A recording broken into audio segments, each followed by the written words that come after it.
Welcome to the Town Matters Podcast. We are bringing you brief updates about what is going on in Brattleboro town government and what's on the horizon for this wonderful, kind, and resilient community in southeastern Vermont. I'm your host, Town Manager John Potter, broadcasting from the BCTV studios in Brattleboro, Vermont.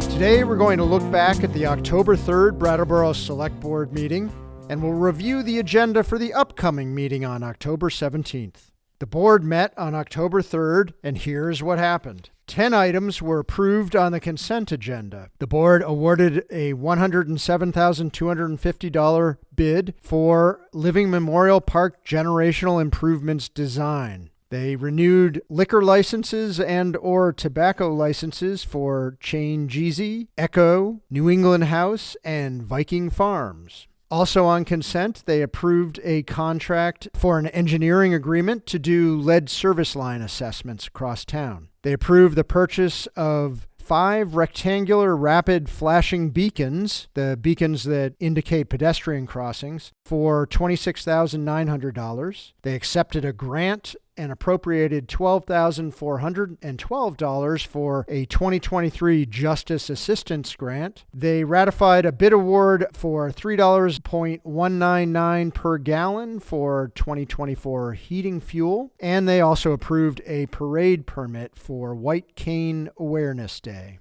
The first item of new business was an update on the Community Safety Review implementation. Jim Baker, a consultant through the Agency of Human Services and working with the governor's office, attended the meeting and told the select board about the project he will be working with the town to help the community identify gaps and see where the state can help fill those. The town will try to keep its community safety work coordinated with the states to reduce confusion and to best collaborate with the state's initiative. There was a lengthy discussion, and I urge you to check out the BCTV recording if you are following this topic.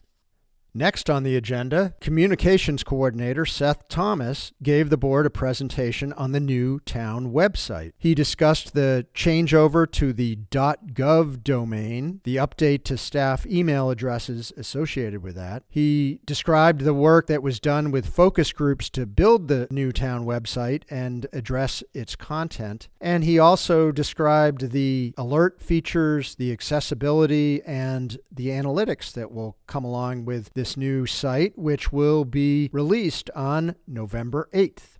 No action was taken by the board.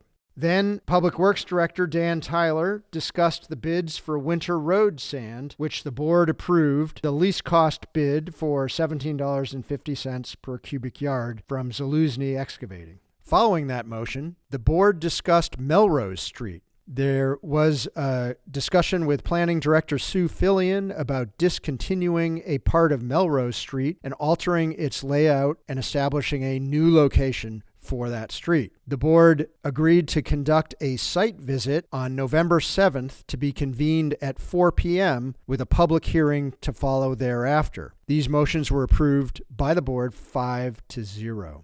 The penultimate item was a consultation with Windham Southeast School District Board about a vacant school board seat. No action was taken, but the select board wished the school board well in picking their new member. Finally, the board announced committee vacancies and adjourned the meeting.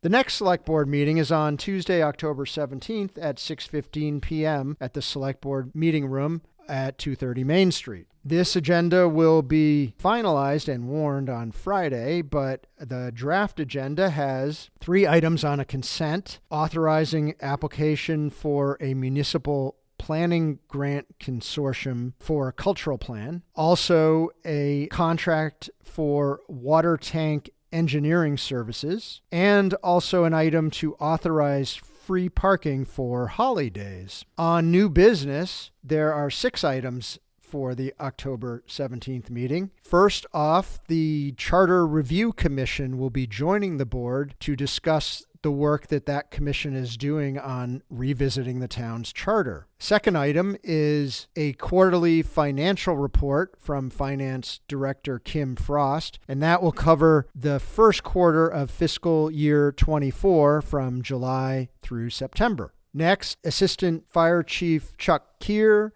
will be joining Fire Chief Len Howard for the fire department's monthly report, including an EMS update. The fourth item of new business will be discussion of a process for developing the town's legislative agenda for the upcoming session. Next, the board will look at giving staff initial feedback on the fiscal year 25 general fund budget and also on ARPA. Finally, the board will make committee appointments, and that is what is happening on October 17th. Got a few announcements today. There are several openings for town committees, and anyone interested in serving their community should check the town website or reach out to Jessica Stickler at the town manager's office, jstickler@brattleboro.gov.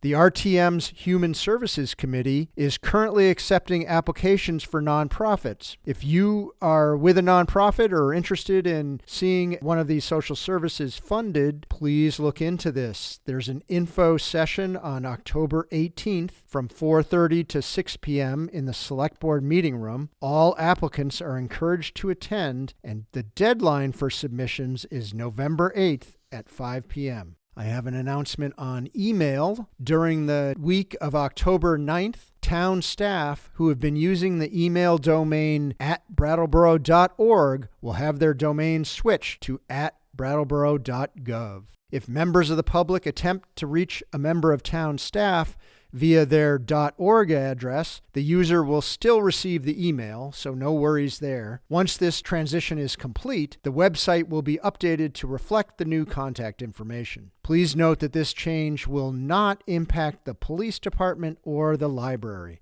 The public can reach the library and police department staff using their current email addresses. Back in April, Brattleboro was declared the winner of the 2023 Strongest Town Contest, which is an annual tournament hosted by the nonprofit Strong Towns. Brattleboro was selected based on its dedication to Strong Towns principles such as transparent local accounting, building safe and productive streets, and encouraging incremental housing. As part of this designation, Strong Towns has produced a video that explores the many ways that Brattleboro is unique.